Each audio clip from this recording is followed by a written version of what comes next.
What up, good people? It's your boy D, coming at you with another episode of the DA Experience. As you can tell, I don't have my glasses. I'm trying out contacts for the first time, so let me know what you think. I don't know if it's going to be a permanent look or just for vanity.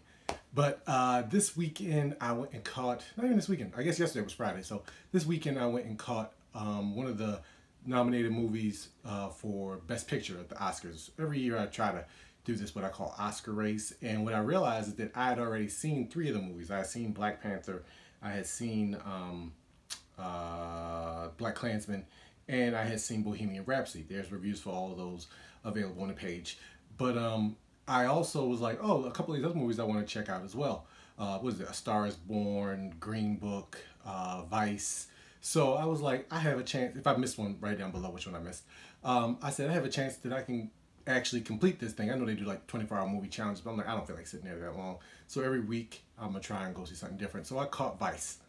This is the Dick Cheney biopic, and it was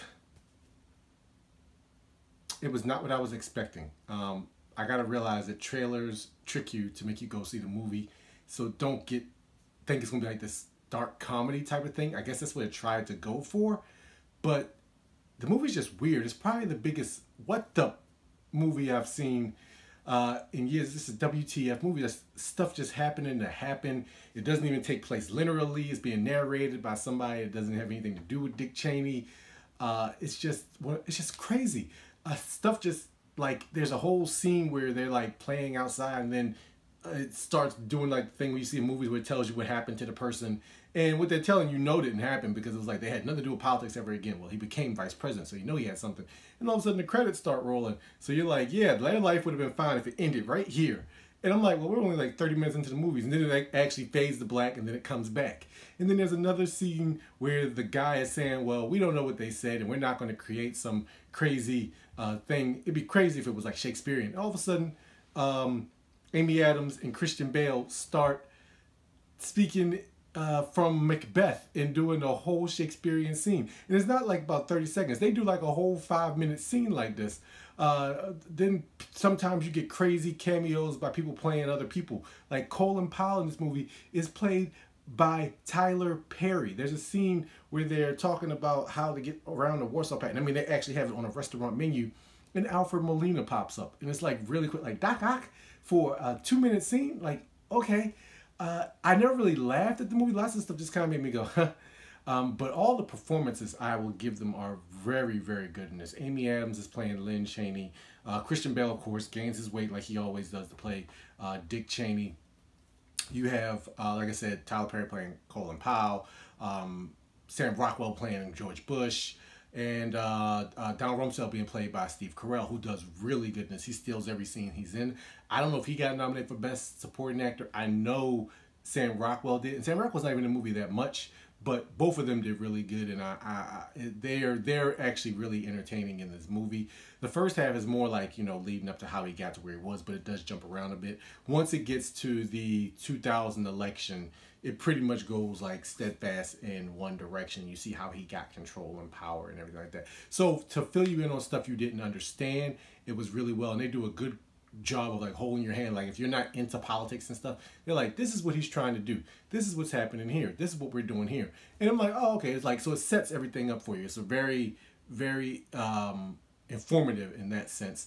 I'm not going to get into the political side of this movie because this is going to piss a couple of people off, but it does give you an idea of how the other half, I'm a Democrat, how the other half saw things.